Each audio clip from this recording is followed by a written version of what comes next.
Hey, Groovers. This is Tim to introduce you to one of our favorite episodes from our 8-year history. We're sharing the top 8 episodes as bonuses in our run up to our 8th anniversary in October 2025. See that? Top 8 episodes, 8th anniversary. Got that?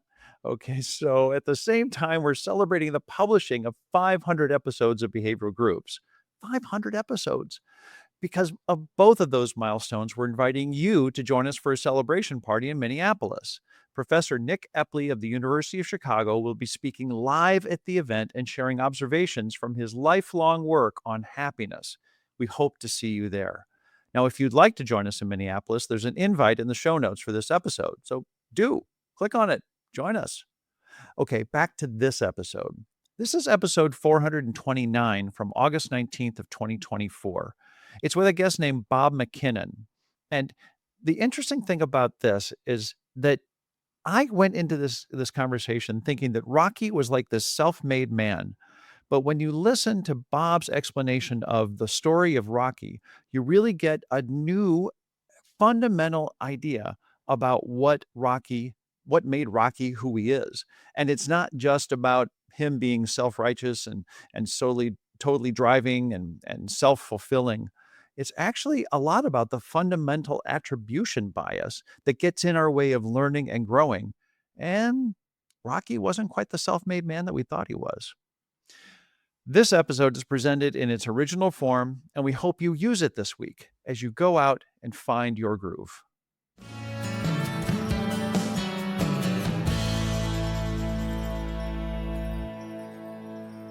When we think about the good things in our life, our career, the relationships we have, and our lifestyle, we often frame our success in terms of what we put into those relationships or how hard we've worked.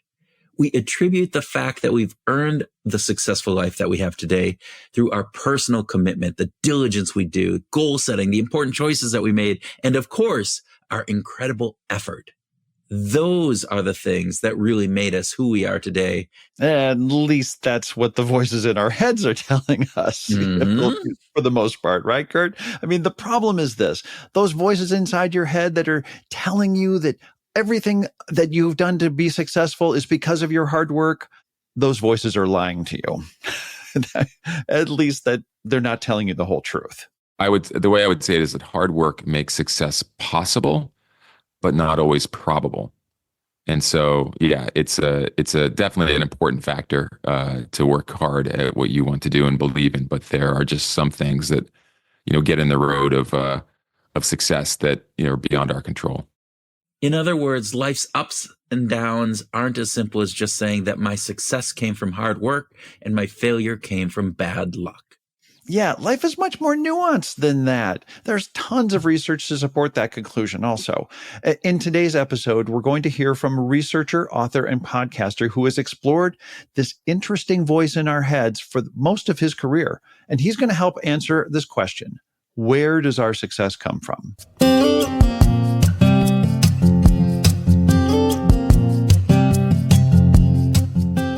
Welcome to Behavioral Groups, the podcast that explores our human condition. I'm Kurt Nelson. And I'm Tim Houlihan.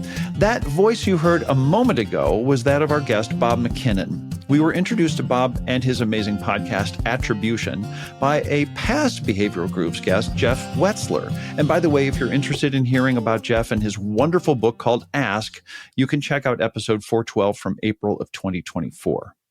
Bob's work as a researcher has focused on attribution, that part of the human condition that assigns cause or blame to things that we and other people do. Attribution happens all the time. For example, when we hear someone say something with an angry tone in their voice, we instantly infer that they were angry at whatever was being discussed or the person that they were having the heated discussion with. That's attribution. And while we may not be wrong, we also may not be right. It happens all of the time. Attribution is a set of shorthand heuristics that help reduce cognitive load. And reducing cognitive load makes it easier for us to handle more difficult decisions throughout the day. So, as with many things psychological, it's not that attribution is bad or good, it just is. But attribution can get in our way as well. Yeah, it can, Kurt. The fundamental attribution error is one of the most egregious of all of our biases. And it's the thing that we're talking about earlier. The fundamental attribution error is running at full throttle when we blame other people for not succeeding because of their lack of effort or smarts. But we tend to believe our own failures are a result of some kind of terrible circumstances or bad luck. Another way to look at the fundamental attribution barrier is that we tend to attribute others' behaviors to their personality or character or effort while overlooking the external factors that could be influencing their behavior. This can lead us to make snap decisions and inaccurate assumptions about those other people. And attribution goes beyond just how we think about ourselves and think about others. It could actually have an impact on how people actually behave. And so imagine you're a kid and you don't feel welcomed in a classroom. And so now you sit in the back of the class. And we know through studies that people in the back of the class get called on less. And people who get called on less often don't do as well in school. And then you don't do well in school, and what happens?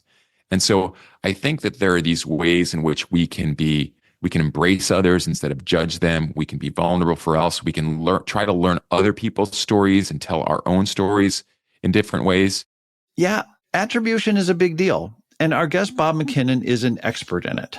Bob is also a children's book author and a podcaster, and we recommend checking out his podcast. It's called Attribution. That is spelled with an @ symbol at the beginning of tribution. So @ symbol TRBUTION.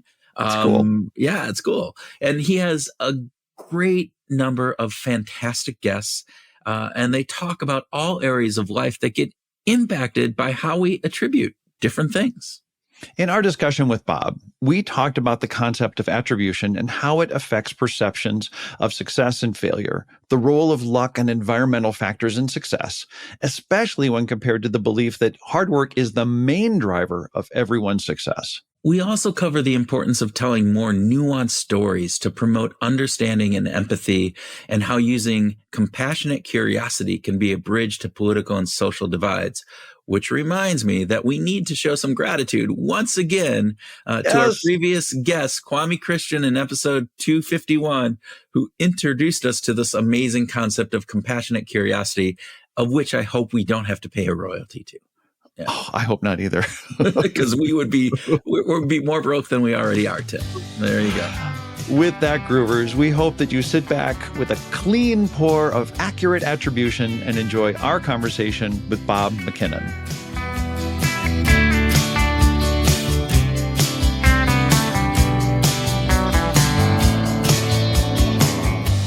Bob McKinnon, welcome to Behavioral Grooves. Thank you so much for having me. It is our pleasure. And we'd like to find out first, would you prefer to have dinner with your favorite musician or your favorite actor? I was going to say musician, but then I was trying to see if I could game the question and figure out someone who was both. Yeah. So I think, did I say musician? I think I might say actor. Yeah. Sorry, actor.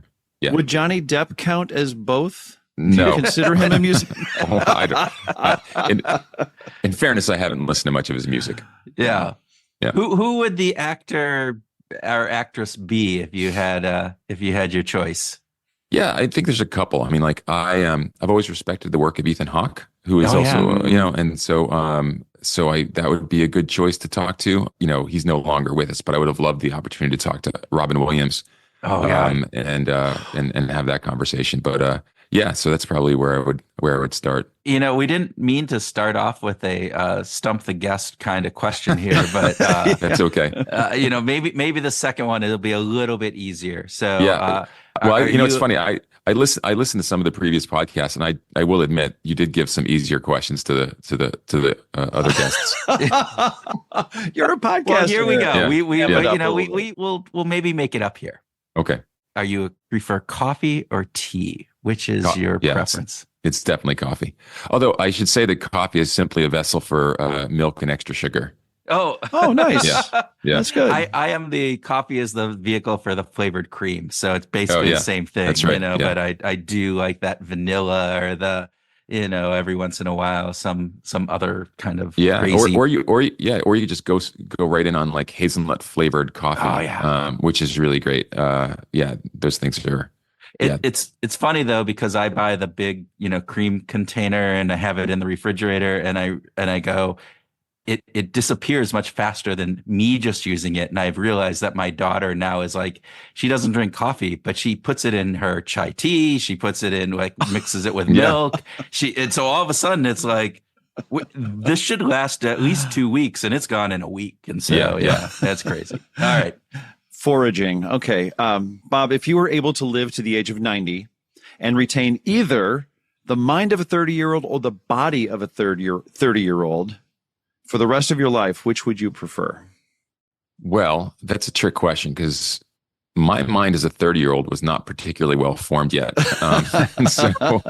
So I probably was wiser older, but I think I would generally go with sort of like keeping my mind intact. Yeah, it's a tough question because you have, and as Tim and I have discussed this before, it's like, well, is your body, totally sickened and you're in pain the entire time? Are you, so there's all sorts of nuances when you start to dissect that back down. But I think we it'd be digress. nice to have. Yeah, I think it'd be nice to have like a dial where you sort of just dial where your body and your mind is. There you go. Yeah, that Today, perfect mix. Yeah. Be like nighttime guy and daytime guy. Yeah. All right. So last of our not so speedy speed round questions for you, Bob. Does our success in this world come strictly from hard work that we put into it, and that anyone who puts in that hard work can be successful, which means that anybody who is not successful just isn't working hard enough? Yeah. No. The way I would say it is that hard work makes success possible, but not always probable. Yeah. And so, it's a definitely an important factor to work hard at what you want to do and believe in. But there are just some things that, get in the road of success that, are beyond our control. Yeah. And it's one of the things that we want. We'll talk more about this as we get in, because I think it's a key component of some of the work that you're doing. So with that, Bob, you are the host of a great podcast called Attribution. You're a best-selling author, and you've been published widely all across the United States and the world. And today we're here to discuss an article, plus maybe some other facets, but you wrote an article in the Greater Good magazine called "Why Do People Succeed or Fail in Life? Your Answers Matter." So let's start with what got you into this topic, this kind of whole, like, what makes people succeed and fail. Yeah. So it started off as a very personal journey, right? And so, I have, by most definitions, had a pretty successful life, right? And but I know people who I grew up with, members of my own family, who have had different outcomes. And I went through a lot of my 20s and 30s feeling pretty guilty about that, and thinking like the world wasn't quite fair, and questioning sort of why I was achieving certain kinds of successes and having certain kinds of opportunities where people I loved and cared for did not. And I knew that while I was working hard, I wasn't working any harder than my mom, who was a bartender, my brother, who, works at Harley Davidson, my sister, who was then a nurse and then subsequently a truck driver. I mean, I just knew a lot of people who worked their asses off, and that was not the sole reason why we could attribute one person making it or not. And at the same time, I was doing a lot of work with foundations and nonprofits. And I was seeing that there was this barrier, this limiting belief that, for example, if you took a school that wasn't performing quite as well, and you knew that systemically there were some things that you could probably improve within that school, people could always point to like a couple kids who got out or who did well and say, well, like, why isn't everyone sort of working as hard as they are? And so I saw it as a limiting belief in our culture. And on one hand, you want people to believe in themselves. You want people to work hard to achieve their dreams. And it is so important to do so and to have that belief that you are, in some ways, an agent of your own destiny. On the other hand, as a country, we need to sort of be more aware of the kinds of things that get in people's way. And so we can create more opportunities for all. And I think that we haven't necessarily had as nuanced a conversation about that as we should. And it's problematic when we don't. I'd like to go back to this realization. You say that you started noticing these differences between yourself and your mom and your brother and your sister. Was there like a catalyst moment? Was there like one thing that was like, wait a minute, something is really wrong here? Or did it sort of evolve over time? It was an evolution. I mean, when I first graduated from college, I was the only person in my family to do so. And I wanted a career that was fun and would potentially, be financially rewarding so I could, make a good living for myself and do some nice things for my family. And so I was in marketing for a while. And it was fun. And I met some of the best friends I still have to this day.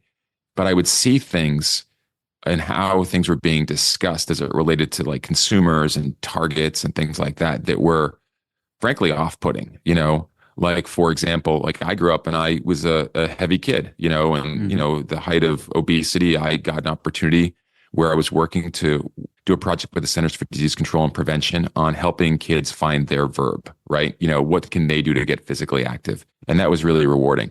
But I had a guy who sat next to me who was a friend who was working for a food company. And he comes down one day and he says, check out this new product we're launching.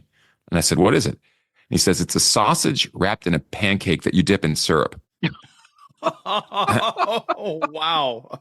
And I said, that is awful. And I said, you know what I'm working on, right? Because I was working on this, anti-obesity campaign. He's like, yeah, but it's only meant to be consumed in moderation. Oh, wow. And yet I knew that this was going to be a product that was going to be marketed to certain kinds of kids and that it was going to be cheap, like fast food and cheap food often is. And I was like, this is, we've got blind spots. And then similarly, when I was growing up in Boston and we didn't have a whole lot at, different stages of my life, we were on government insurance, Medicaid. And when we weren't, the nonprofit provider at that time was Blue Cross Blue Shield. And I remember there was a RFP, to sort of like, win their business. And if you read the RFP, what you were basically seeing was that there was a concerted effort to get more profitable customers. Yeah. So people who, didn't have the element. And I was just like, this doesn't seem right. So so that actually led me to a transition out of the corporate world and doing more work specifically with foundations and nonprofits and using the best practices from the private sector to the greater public good. And it was over that where I was just sort of seeing other ways in which the American dream was being used as an excuse to not help people.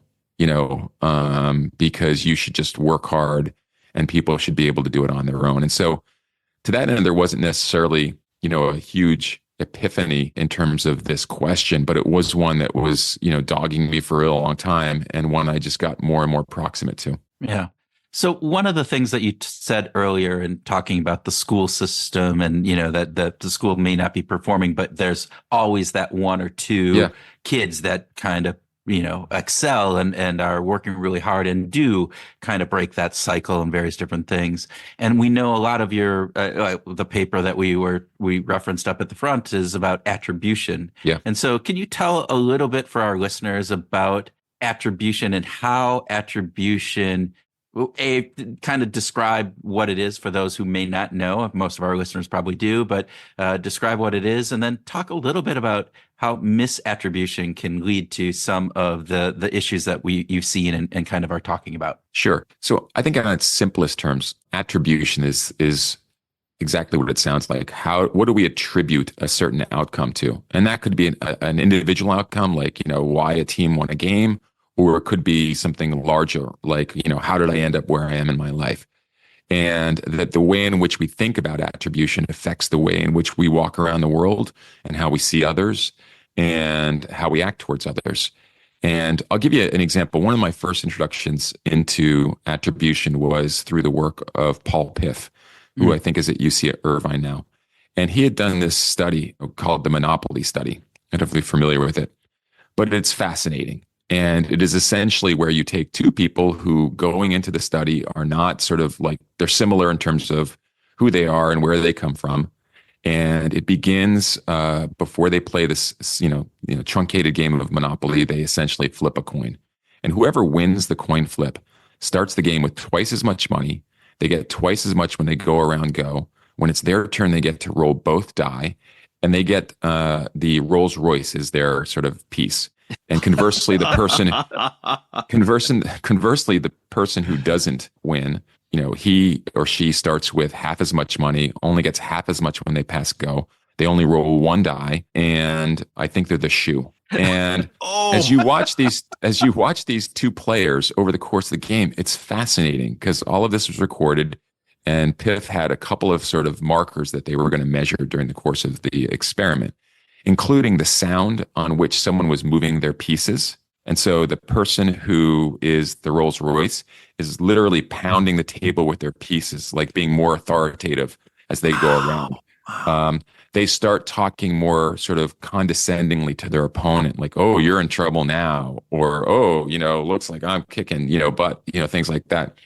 And then they even had community pretzels in the middle of the table, and they measured who ate more pretzels. And I think that the Rolls Royce took like almost 20% more pretzels than the other person. And the most fascinating thing about the experiment was when the game was over and the Rolls Royce invariably won. How could they not, right? How could they not? Twice as much money, twice right. the dice. Yeah.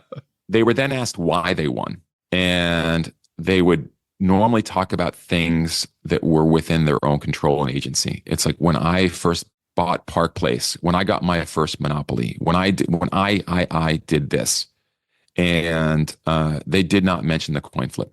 And so that is fundamental attribution error in play, which is the tendency we have when it comes to our own lives to overestimate our own agency and actions and underestimate environmental factors or those things around. And to the second part of your question, in terms of how that sort of can play out or be damaging, it is this notion of, well, if you're always thinking that it's in your control and that you're sort of, in charge of your own life and every outcome is because of what you're doing. One, when you fail, as we often do, it can be really difficult and debilitating and depressing. And even when maybe you succeed, but you see others who have not, you have a tendency to be less compassionate for them. And we can talk about it later, but the ways in which it manifests itself in society are pretty, daunting and damaging. I think it's interesting just in that last part that you just said, and even how it manifests itself inside of the game that you just described, the taking of more pretzels, the pounding of the sound of the Rolls Royce versus the shoe, and how, forceful that is. And those are things that if you probably asked either of the participants, there's probably things that are beyond most conscious attention. And so there are things that are happening. And so you parlay that out. And again, you can't always, expand things out to the larger piece of this, but you parlay that out and you think about the impact that has on just our everyday behaviors, the way that we show up in the world or don't show up in the world, and the attribution of, well, they're just that way. And they're not being forceful enough. They're not doing this. If they were just do X, then they could do, then they would achieve Y. And yet we don't understand that there's aspects of that are like embedded inside of the actual component itself. Yeah. Although I would also say that empathy is a door that swings both ways. And so what I also learned from, digging into this was I used to think that people who were uncaring to the poor, people who were successful and uncaring to the poor, uncaring to others, they were just jerks, and increasingly I've said, well, actually there's some interesting psychology here as to sort of why we're behaving the way that we are. And to your point, it isn't always conscious. It's not always a conscious choice to eat more pretzels than someone else or whatever, but it is something that we are not aware of, our own tendencies. We're not aware that this is happening. And the beautiful thing about attribution is that when you get into a situation where you can ask people to reflect on their own lives, and you do it in a way that's not antagonistic, like basically saying, calling people out for being privileged, but you do it in a way in which they can, basically see for themselves, then they can't unsee what they've seen, right? And they see people in the world in a different way. And that's what I hope to do. Like, not be judgy about sort of people who are unkind or uncaring or maybe have a different worldview than I do about this, but to basically just, through inquiry, and through reflection, find opportunities for people like, yeah, I didn't think about that. Bob, how common is this? How common is this attribution error? I guess I'm sort of wondering how big of a deal of it, because I mean, I am pretty sure that every bit of my success is because I worked really hard. Maybe it wasn't the case for someone else, but for I'm being sarcastic, but please. Yeah. But so because I've had conversations with people where they're like, well, that might apply to someone else, but no, really, for me, I really did. This really was just my own hard work. Yeah. How big of a deal is this? How common is this attribution error? Yeah. So years ago, I did a study with Public Agenda where we did a couple of things. One, we went around the country and talked to people about their dreams and what they thought attributed to them. And that was really just an incredible experience to sort of have people open up that way. But we also followed up with a national survey, and we asked this question, like, how many people, do you think that your success is largely, through your own making or through, the efforts of others? And half the country basically said it was because of what you do.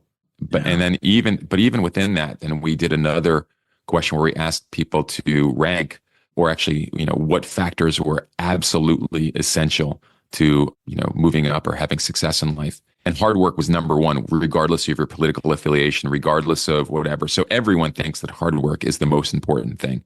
What happens after that is divided by, gender, political views, things like that. But interestingly, like, most people think that luck is at the bottom and the randomness of life.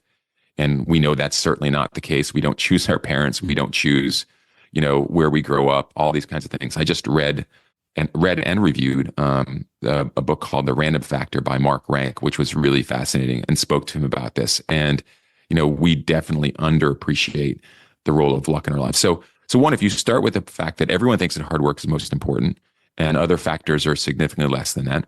And if you think that half the country believes that hard work, is the real driver, relative to other things, then you see that, like, this is a very common belief, right? And so what does it mean in practice? Well, it affects the way in which we think about who the rules apply to. Mm-hmm. It affects the way in which we think for support for certain government programs. It affects the way in which we think about, how our success is or isn't tied to others in terms of zero-sum thinking. If I give you a hand up because you need it, that means that I'm somehow worse off, which is not the case, right? Even something as, counterintuitive as, this was shown in research that was done by Rachel Rutan, who I think is still at the University of Toronto. But she had found that people who'd gone through a difficult life experience were less compassionate to people going through that same difficult life experience. So, for example, if you quit smoking, you were less compassionate to someone trying to quit smoking but unable to do so than someone who'd never smoked before. And if you think about why, and going back to this question of attribution, if you quit smoking, what do most of your friends tell you? Oh my gosh, that must have been so hard. How did you do it? You must have an incredible willpower to overcome that addiction. They're not talking about the laws that made it harder to smoke in public places. They're not talking about the person who invented Nicorette gum. They're not talking about the support that you had from your family. And that applied to people who, had been unemployed but found a job, less compassionate to people looking for a job. It was just really fascinating. And when I talked to her about this and tried to figure out what, the hypothesis for why that was, it's this idea that, like, if you think about, if you have achieved something, like maybe you've moved up the economic ladder, and, you almost have to think that you did it on your own. Otherwise, your hold on that rung is tenuous. Because if you think it was a combination of luck or other factors, that those things then could immediately sort of reverse, and now you could be falling down, right? And so it is this sort of narrative that we sort of tell, and it's often reinforced in culture and in stories and in movies and in books, Well, one of the things you talk about is headwinds and tailwinds, and this idea that the facts of our lives are one thing, but when we look back, we tell ourselves stories about our lives. And can you go in a little bit and just talk about, because I think what you're also saying in that situation is, when that person who stopped smoking or got that job is looking back, what do they remember versus what actually happened? Can you talk a little bit about headwinds and tailwinds? Yeah. So I'm going to separate those two things for a second. So the idea of, I refer to, I think it was Daniel Kahneman had said this idea of there is the lived self and the remembered self. and the lived self is but a stranger to me. Yeah. Right. Yeah. And so there's the story that we tell about our lives, this narrative that forms over the course of who we are. And that, that story is really powerful. And so the story is informed by life events and the things we remember and the things that we don't. And the work you're referring to about headwinds and tailwinds was from Shai Davide and I think Thomas Jilovich. And it was this idea of anyone who's ever gone for a run or a bike ride, and you're out there, you generally going to be more aware of wind blowing in your face, a headwind, than when the wind is at your back. And that metaphor applies to the way in which we think about our life. We are just more attuned to our struggles and less attuned to the help that we get. And I'll give you a good example of how this played out for me. So, I've written a couple children's books, and it's all by accident, right? And so the accident began because Davide, who I knew from teaching together at Parsons in the New School, had forwarded me an article about his research on headwinds and tailwinds. It was written by Maria Konnikova, and it was in the New Yorker, and it was called America's Surprising Views on Inequality. And the article ends by where she asks Davide what in his own life he does to reflect his research. And he says, I can tell you what I don't do is I don't read The Little Engine That Could to my kids because some kids and some engines can't, and it's not fair. And I saw that and I was like, at first that seems sort of harsh. I mean, the whole message behind The Little Engine That Could is I think I can, I think I can, I think I can. And you want kids to believe in themselves and to work hard to get over mountains and stuff like that. But at the same time, I saw where he was going with it, which is that, hey, we're all on different tracks, and some tracks are, steeper, difficult, have more things that fall on them than others. And so I just asked myself what a different version of that story would be like, right? And so I, one day just scribbled down the note, the story. I asked my kids what they thought of it. They said, hey, it seems pretty good. I, talked to a couple people who are kids authors. They were like, maybe, and they said that I might have some intellectual property rights because of the original. And so I cold called Penguin, and, they said, send in this email, what you're thinking about. A couple months went by, didn't hear from them, followed up again. And then sent us the manuscript. I did that. Then they said, would you have a meeting with our author? Our editor in children's books. I'm like, yeah, sure. And I thought they were going to tell me you can't do certain things. You can't have it so close to the original.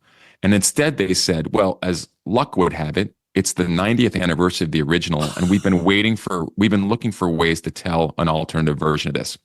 And then they're like, would you let us publish your book?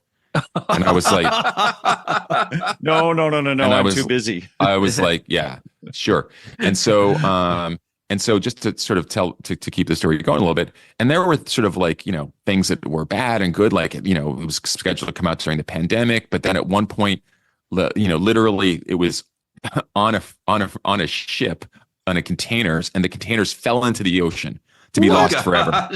What? Yeah. Never to be found. So there's fish reading my book somewhere, right? And so it delayed the publication, which then put it closer to the end of that, which allowed me to do more things.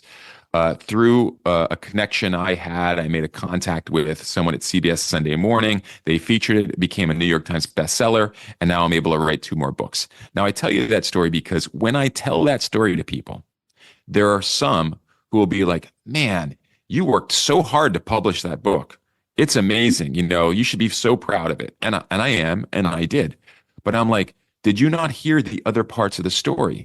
Like, I don't read the book. I don't write a book unless someone sends me an article. Yeah. It's not successful unless it's it doesn't get published, except for the fact that it was the 90th anniversary of the original. So timing, right? Even something bad like, it being lost in the ocean gives an opportunity for me to do more things when it comes out. And then it's through a social connection and social capital that allows me to, get some of the coverage that it got. And so it's how do we tell these stories about our success in ways in which you can see the fullness of it and that it's rich. It doesn't diminish someone's effort. It actually makes it more whole. Also, it shows gratitude to others and the collective effort it makes for success. And so, that's what this is, really trying to do is it's never trying to say like, hey, someone doesn't work hard or that's not important. It's be like, hey, there's a lot of people working hard to make everyone's, life a little bit better. And let's just sort of look around and acknowledge these things and also acknowledge that like there's also some bad stuff that happens and that's not anyone's fault. And and it's whenever I have the conversations with people, it's generally like, people leave feeling, more appreciative, more grateful, more understanding than, before we started talking. I hope they do. You've done a great job of telling that story in a way that just feels so accessible that I'm hoping that more people are going to get the nuance in this. Like you brought that up earlier on, that this is a problem. You also wrote about there were three important foundations in our world today that viewing them through this lens of attribution might help us. You talked about education and climate change and racism.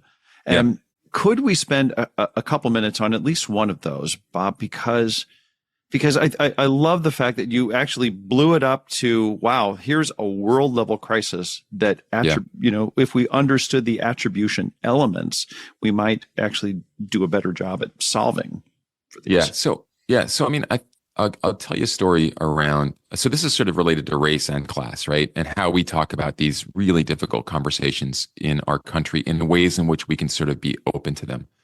And I don't know if you've seen, some of the exercises that happen in classrooms around sort of like privilege walks and things along those lines, where essentially you're asking, students to, if you've had this happen to you that was positive, take a step forward. Yeah. And if you've had this, take a step back. And that ends up, in my opinion, being a very divisive exercise, in terms of people who are like, thinking about themselves in ways in which they feel bad or guilty about if they had success, or they feel bad if they're the ones in the back, right? And what I try to do is to just have more sort of individual reflection and conversations about this so that we can understand our life and questions around class and privilege and race in ways in which we understand them. And I'll give you an example. This ties to, to both race and to education. Years ago, I had the opportunity to give the commencement address at my alma mater where I did my undergrad at Penn State. And as part of that, I got access to one of the to the university librarian and researcher, and I just wanted to understand a couple things. And part of what I was going to talk about was how grateful I was to the institution and recognizing teachers and all the things that allowed me to sort of be on that stage that day. And as part of that, I had always been particularly proud that I had gone to a land grant university, right? And land grants, as I understood them, was something that was the Morrill Act was signed, into law by Abraham Lincoln. Obviously a great sort of champion of equality. And it was designed to create more access to higher education for people beyond sort of the wealthy. And that's then, and universities like Penn State and Michigan State and Cornell and so many others, were basically funded on that premise. But I didn't really sort of question how the land was granted. And through my conversation with this librarian, I learned that while in some cases land within a state was just appropriated, in many cases, if not most cases, what had happened was the federal government had taken the land from Native Americans in Arizona and New Mexico. And then they gave that land in proportions to different states to then sell off to create their endowment. And that was sort of a story where it's like, man, this is something I felt good about that now I feel not so good about, right? Yeah, wow. But I'm like, what is my responsibility? Like, I didn't take the land, but I benefited from it. And so I was having this conversation one day on an interview on my podcast with Natasha Trethewey, who was former U.S. Poet Laureate and who had written this wonderful book on Memorial Drive, which was also a reflection on, race and things along those lines. And when I told her the story about the land grant, she just sort of paused. And in this sort of wonderful way, she just said, like, isn't that wonderful that you know that now? Mm-hmm. That I now can walk around the world with a fuller story to tell, and, it doesn't excuse what happened historically, but as someone living in the present, it allows that story to make more sense to me. And for me now, I want to tell that story so people can appreciate their connection to Native Americans, their connection to how they were wronged in different ways, and to also be able to have an appreciation for how nuanced so many stories that we have. And when we instead sort of try to make some of these conversations so political and so divisive, instead of allowing sort of the nuance that attribution brings to it, it doesn't help our country. It doesn't help ourselves. And one of the things that also gets and fogs so much of this stuff up and makes it difficult is, we all, I'm sure you're familiar with the idea of just world, right? So we all have this sort of just world sort of thing. So we want the world to be fair. And so the way in which we then figure out ways to tell the story of fairness affects actually whether we go on to create a more fair world. And in the question of attribution, if the reason why the world is fair is simply because of the way we work, then that actually and ironically creates a less fair world. When we talk about the question of how we end up where we are in a more nuanced way of attribution, then it creates a more just world because we're able to act according to what we're learning and feeling about how the world is and why it works the way it does for us. Yeah, I think a couple of the things that you just touched on are really interesting is we think about the psychology that we have as people, and just this idea of learning more that makes you feel uncomfortable. And we too often avoid that, right? Because of that uncomfortable, that I don't want to know about the land grant and how that came about because I had a positive view of this and now that is being diminished. And as part of that diminishing, it's part of, it affects me as to who I am. But I love this kind of reframing.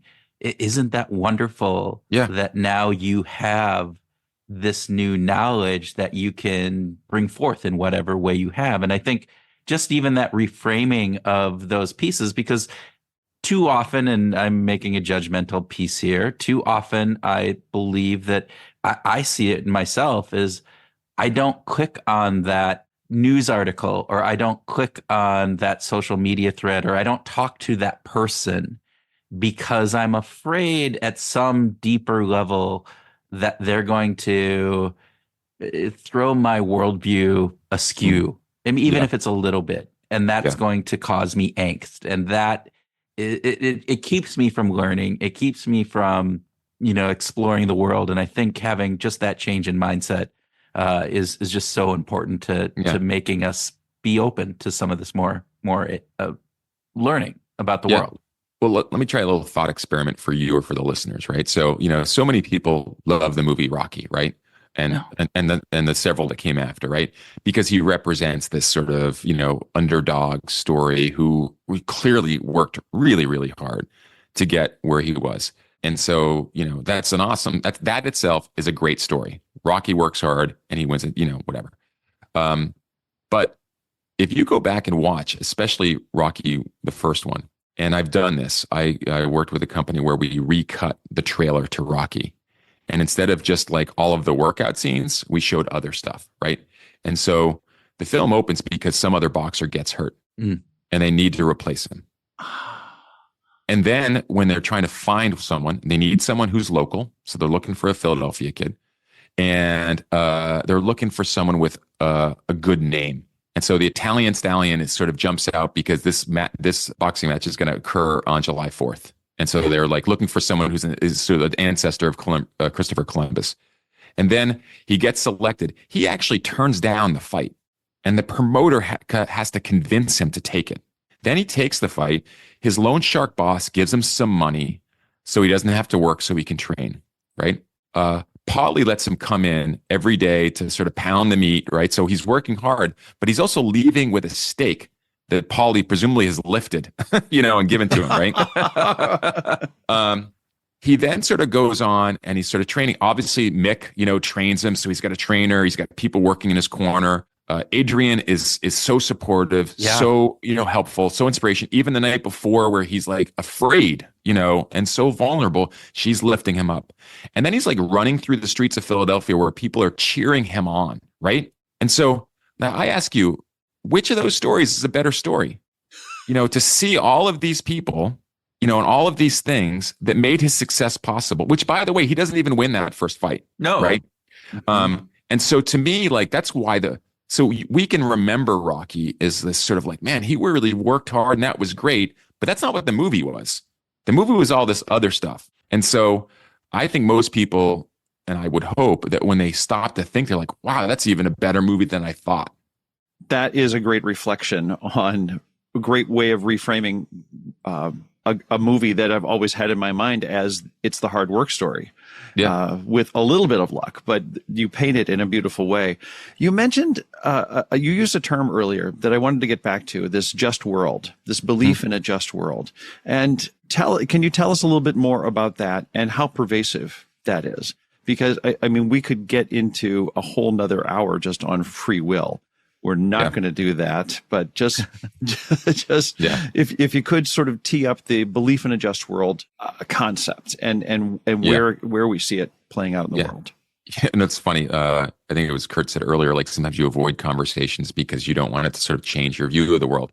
I have not opened Robert Sapolsky's new book, which essentially makes the point. Do that. Which essentially sort of makes like there's no such thing as free will, right? So, but anyways, I think just world is something that sort of allows us to go throughout our life and not feel so overwhelmed by the pain and suffering that exists, right? And so you have to, in some ways, tell a story that makes the bad stuff make sense.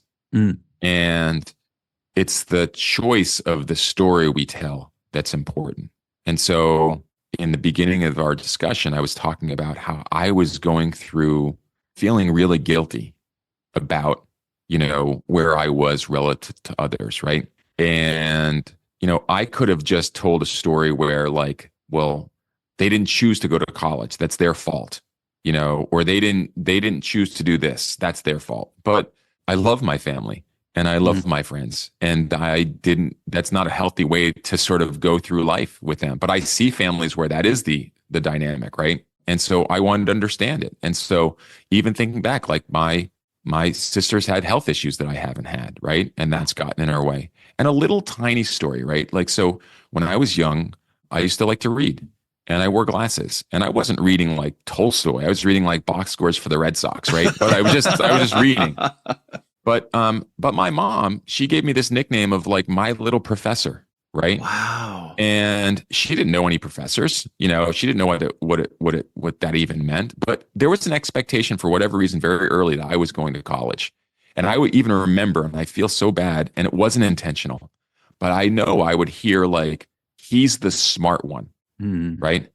And my brother and sister are smart in ways that blow me away. Like the fact that he can take apart a car engine and put it back together without thinking about it, right? And so even these kinds of labels can be, challenging. But the fact that I had this expectation early on, right, was this sort of another contributing factor to, well, what if my brother, who also wore glasses for a period of time, was called the little professor? What would that have done, And so I think that the idea of just world is all around us. And I think that we avoid hard reflection because the world is complicated and there is bad stuff that's out there. And for you to sort of enjoy aspects of your life while others are not is hard. And so we need to find a way to make sense of it. And I'm here to say that I think there's a way to make sense of it that is more nuanced and isn't putting our head in the sand about sort of the complicated vagaries of life. Yeah, there's so much that we could probably unpack there, and just even looking at many of the conflicts that are going on in the world today, and when there's sides that are chosen, and how do they justify their actions versus others, and the reasoning behind different things. I mean, you can just look at any of the wars that are going on right now, or a variety of other factors in U.S. politics, or a number of different things. We'll have another. We'll invite you back, and hopefully you come back, and we might get into that. But one of the things that I want to come back. And so for our listeners to have some actionable things that they can take out of this, and you suggest a few things at the end of this attribution article. Among them. Which among them stand out as being necessary kind of for our world? And you talk about tell more stories, judge less, and work with other people's beliefs. Could you expand on each of those a little bit, just to help our people, our listeners, to say, here are some things that I might be able to do just in the immediate future, to be a little better at this. So Yeah. So I think sort of judge less and tell better stories. I mean, I think I give an example looping into both of those. I think like you could walk by someone, say, who clearly was down on their luck, maybe they're homeless, maybe or whatever, right? And you can choose to do nothing. Just walk by, not give it a second thought. Or maybe you give a little bit of money. But I think one of the more powerful things you could do is to pause and take a second to sort of embrace their humanity and just ask your question, like, I wonder how they ended up here. I wonder what must have happened, because that person is a son or a daughter and was a student and was all of the things that you were at some point too. And that kind of, questioning of and trying to understand someone else's journey, I think is really important. I think the other thing about sort of judging less and telling stories is our ability to show up and be vulnerable for ourselves. Like I have no qualms sort of like talking about aspects of my life that did not go particularly well, or places where people were able to help me. And I see now when I teach, for example, at City College, where we've just started a social mobility lab, right? And when I speak, and I enter the room, and I begin by telling some of my story, and it creates an opportunity for everyone to feel like they belong, like they're seen, and they can be in that room with the fullness of their lived experience.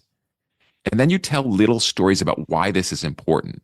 Like my new children's book is called America's Dreaming, and that's about sort of like how important it is to feel welcome and feel like you belong. And part of this idea of attribution is that there's also sort of the Matthew effect at play. Things compound, right? And so imagine you're a kid and you don't feel welcomed in a classroom. And so now you sit in the back of the class. And we know through studies that people in the back of the class get called on less. And people who get called on less often don't do as well in school. And then you don't do well in school, and what happens? And so I think that there are these ways in which we can embrace others instead of judge them. We can be vulnerable for us. We can try to learn other people's stories and tell our own stories in different ways. And, part of what I appreciate about your podcast and part of what I do in my own work, what we're trying to do in the Social Mobility Lab, is there is a wealth of information about how we think, right? And so often it's locked in papers, or if it maybe gets into the mainstream and through a book or a TED Talk.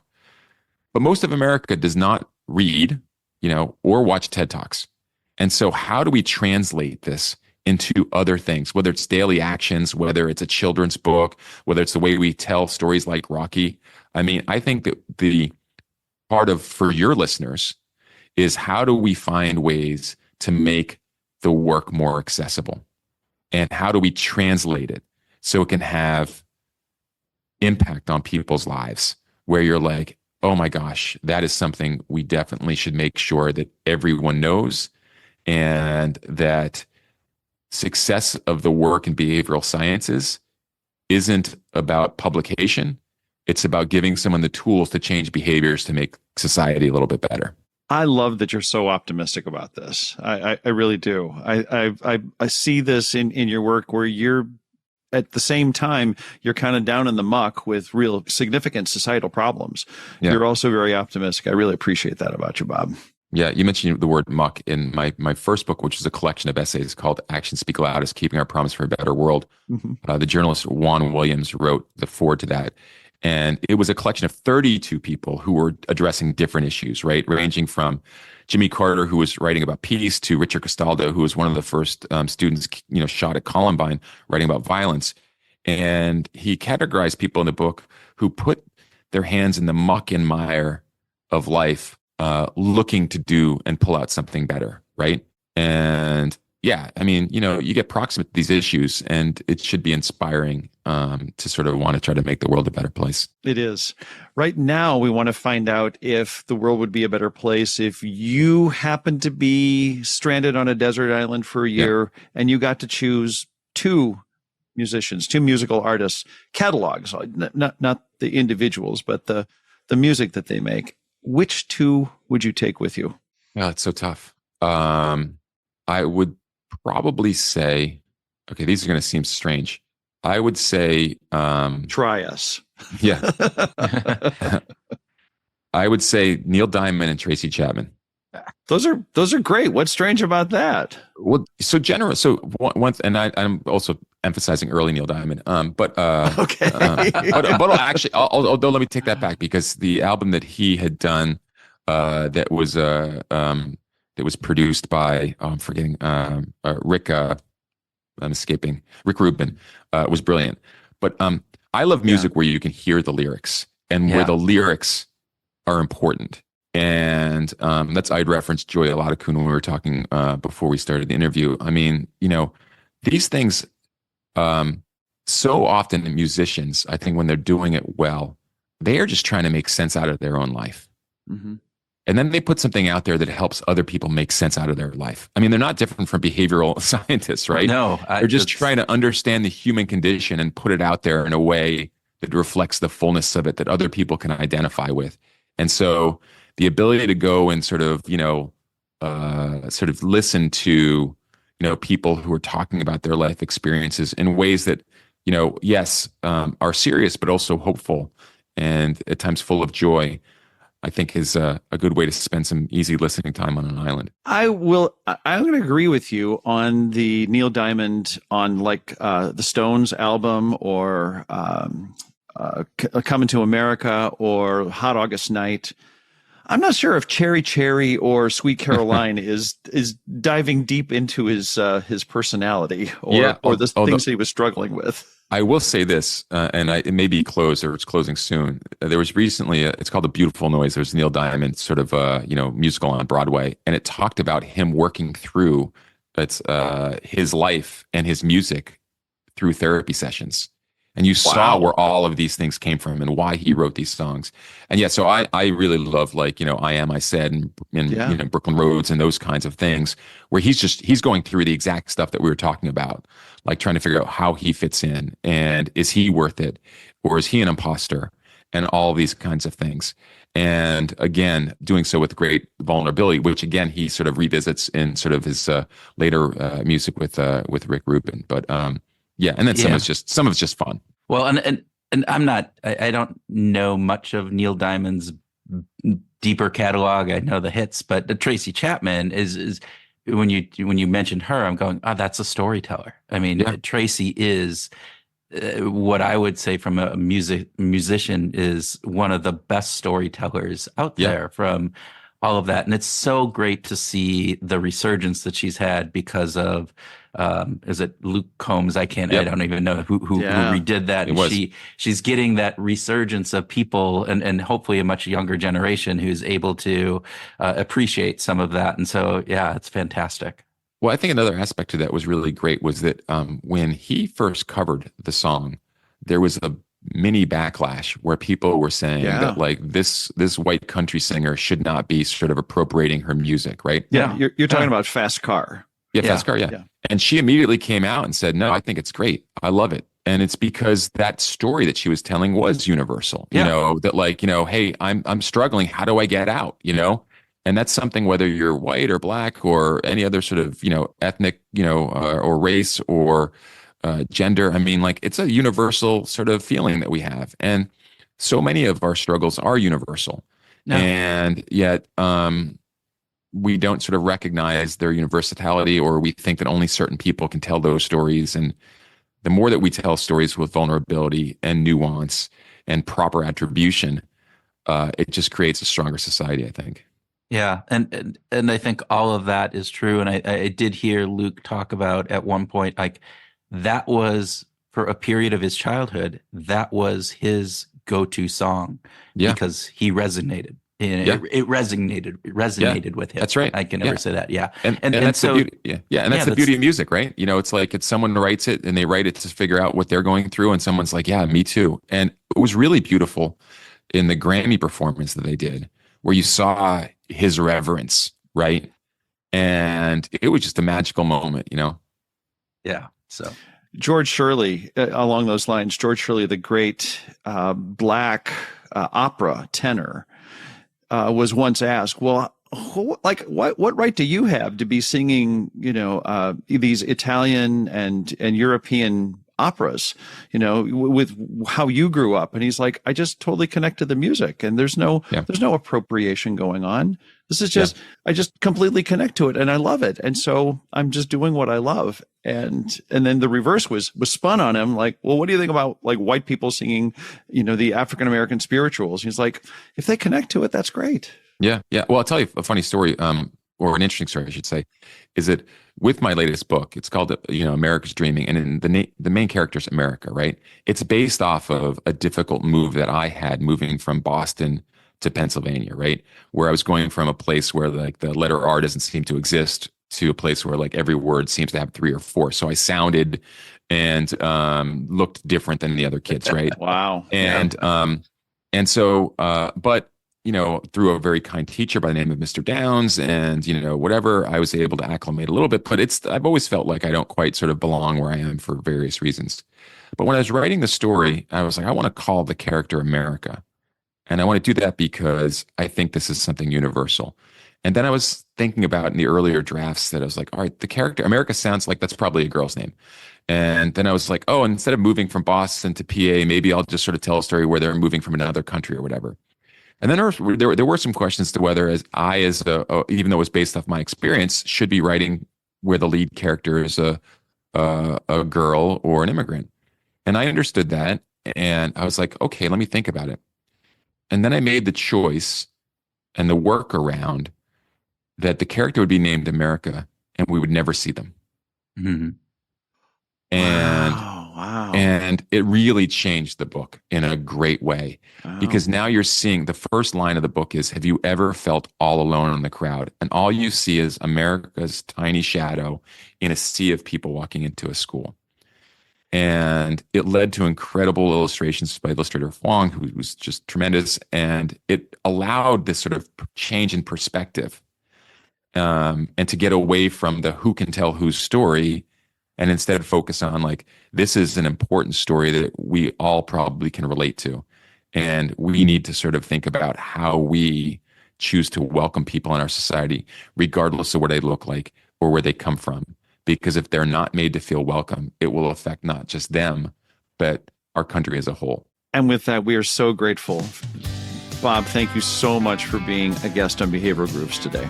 Oh, it's a real pleasure. Thank you for having me on. And good luck to all the good stuff you're putting out in the world as well.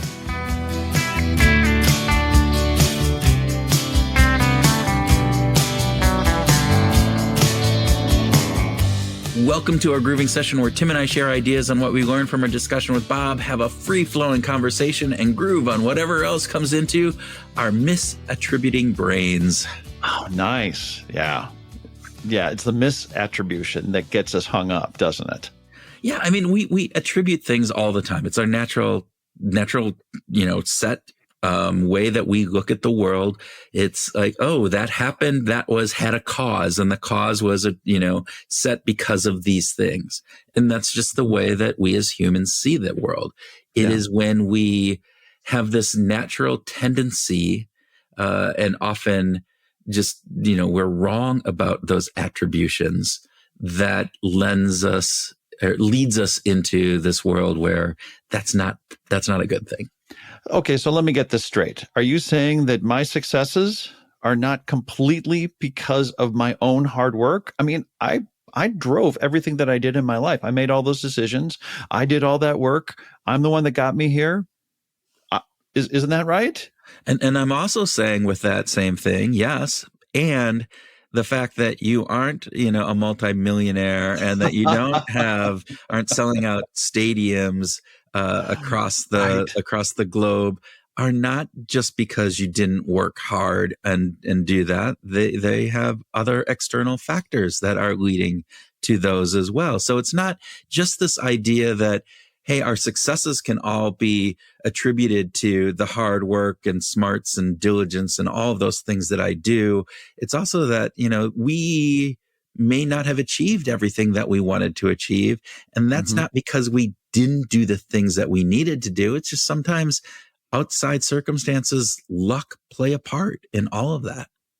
Yeah, I like to think about the environment and our context conspiring to sort of make our lives more real, because all of our plans don't always work out. But it's basically, it's not that I didn't work hard or that I didn't get good grades, but it's that wasn't actually the main driver of my success. Well, it was a driver. I mean, I don't Yeah. think we should attribute things like, if you just sit on your ass all day and, eat bonbons and watch television and you want to be the CEO of a company or run a marathon or, do whatever else that you want to achieve. Well, you know what? You need to put some work into each of those things. Yeah. What I think the important level of this is that, and I think this comes it comes in all walks of life, right? So the person who is very successful ends up attributing that more to their hard work and different things than to some of the external circumstances. The person who isn't as successful attributes their own lack of success to all of those external factors that are going on. And I think in between, they both look at the other and point fingers and say, they got there because they were lucky, or they are stuck there because they're not working hard enough. And this is where I think that Annie Duke's thinking in bets can actually come in handy, Kurt. This is where we get away from this duo thinking, this idea that that it's either 100% or not, or 0%. Life is much more complicated than that. We don't need to think about everything that we do in our life as I was 100% in or 100% out. Sometimes I'm like, well, this is probably a 70% good idea, and I'm like 10% neutral, but it's 20% maybe not a great idea. Yeah. But I'm going to do it anyway because I think the odds are in my favor. But that doesn't mean that it's going to always be perfect. Well, and Annie also talks about this this process, this idea that we make a decision, we take an action, and then there's a result. And what we forget is that in between that action, or somewhere in the in between that decision and the outcome, there's this element of luck or circumstances that come into play. And as a poker player, she knew that. She knew, like, there was this, all right, my best choice is to go all in here. But, there's a little bit of luck about what that next card is going to be turning up as. Yeah. And that, I think, informed the way that she thinks. And I think it's a really good way of looking at the world because, everything we do has that component that, two people doing exactly the same things can get very different outcomes. Exactly. And that leads me to the second thing that I wanted to talk about. I loved our discussion with Bob when he went into Rocky, right? And I'd never looked at the movie Rocky from the perspective of how much support did he get? How much luck came into play? How many circumstances were leaning in his favor at the moment that they needed to? Well, and the fact that he had, he had a village helping him. There was this whole element of community that went beyond him. So, yeah. You want to talk through that? Yeah. I think that there's a couple things that are worth pointing out, and things that really stood out to me. And of course, so let's just say that he starts because the boxer who was going to do the fight drops out, and they need to replace him. And so there's this instant element of luck, right? But there's a couple things. The replacement needs to be someone who's local, and the Italian Stallion as a name jumps out. So sure, he's got good branding, but he's got this incredible luck and circumstance going on that I think we often overlook. Oh my gosh, I was the person that got picked to do something because I was at the right place at the right time. Yeah, the boxing match was going to happen on July 4th. They wanted to have that kind of local hometown person there to promote it. So he had the branding, but it got lucky to that part, right? Yeah. And then go ahead. Oh. Well, the other big thing is the support, right? There's these lucky circumstantial kinds of things, but then there's this support. He's got Mick as the trainer, right? Who is incredibly supportive. You don't even know if he's getting paid, right? No. There's the impression that Mick joins on as a supporter because he just really loves Rocky's vibe. And Adrian, like his girlfriend, is incredibly supportive. She never once winces or says, you shouldn't be doing this. And you just think, wow, these are really important circumstantial supporting situations. Well, even beyond that, he had the loan shark who gave him money, so he didn't have to work. Right there, and granted, there's a quid pro quo on that, but there is this element that he knew somebody that could do that. Like there are those aspects in him, right? Yeah. So I think that it was really great to walk through that. And it was a beautiful way of thinking about the great American hero, Sylvester Stallone's Rocky, as being somebody who actually, he got a lot of support, got a lot of good luck. Yeah. Now, the interesting thing, he worked really hard, right? He practiced, he trained, he ran, he did those, he ran up those stairs, he did the jump rope, he did all of that kind of stuff. He did. And the best thing about this is, look, Rocky won. He didn't win. He lost, That's right. That's right. And it wasn't until Rocky 2 when he wins. So again, he had all of those factors. He worked really hard. He got the luck of everything. And yet the outcome, he lost. So if on the outside, you could have said, look, he lost. He obviously didn't work hard enough, or he got this huge fight of his career, he didn't put any work in, and yet he was a failure. Yeah. That's fantastic. Okay, what can we do about this? I think that is sort of the next thing that I want to talk about. What can we do when it comes to attribution in our individual lives? You already mentioned like thinking in bets, that idea of, bringing up this perspective of, hey, it's not always black and white, different things. I think as part of that, we need to be reflective and curious about our own lives. So like, particularly about those things that we take for granted, like that's the way it is. Well, is it? Is that really the way it is? Yeah. Yeah. I would also like to think that when you're not just thinking about yourself, but you're thinking about other people, maybe pause and ask, like, how did they get here? How did they get to the place that they're at? Either this place of tremendous success or not success, right? Give people some grace. Yeah, that gives people grace. It reminds me, Brad Shuck talked about that in our conversation with Brad, which is way, many episodes ago, in our first 50, I believe. So yeah, but anyway, we don't really know everybody's entire story. So let's open it up, and we could use this thinking in bets idea to think about there's other possible explanations for what has happened in their life to get them to here than what is coming to mind right away. One of my favorite all-time things is Hanlon's razor, which is never attribute to malice that which is adequately explained by stupidity. Say that again. You got to say that one more time. Hanlon's razor. Never attribute to malice that which is adequately explained by stupidity. So much of what we think other people are doing maliciously for us might just because, hey, they're stupid, or that guy that cut me off on driving down the freeway, he was an idiot. Well, we don't know the whole story. Maybe he was not paying attention. Maybe he was on his cell phone, being completely stupid in the way that he was driving. But it wasn't malicious against you. He wasn't trying to piss you off. And that the attribution of he's just trying to mess with me. No.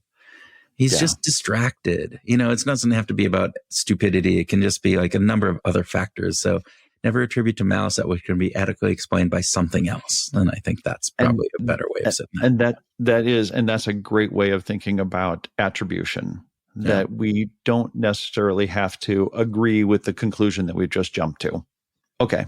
Any other thoughts, Kurt? I think we can wrap that up. I think we're probably good with our grooving session on Bob McKinnon. What do you think? Yeah, I'd agree. I'm always so grateful to have conversations with people who are doing good work. And Bob is absolutely one of those guys. We'd like to invite Groovers to use a moment between now and your next podcast to leave us a short review or give us a quick rating. We are always grateful for comments and reviews and ratings because Apple and Spotify algorithms rely on those numbers of reviews and the number of ratings that we get to help determine which podcast gets shown to people in their search results. So if you're not subscribed to our newsletter, by the way, please do so. If you've not actually given us a review or rating, please do so. And you can find our newsletter on the website. Right. So another way of thinking about this is that all the hard work that Tim and I do for this podcast are going to be the success of this is all down to you giving a review, because that'll change the algorithm, which will be lucky for us that now will get seen by millions of other people. Right. So anyway, no, not putting all this effort, we're not successful as we want to be because people don't write damn reviews. That's not what I'm saying, but we would be very grateful. And ratings do make a big difference. And we would very much appreciate anything that you do.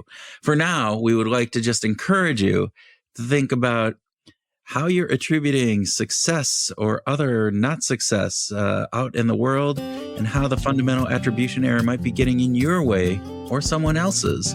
And use that information this week to go out and find your groove.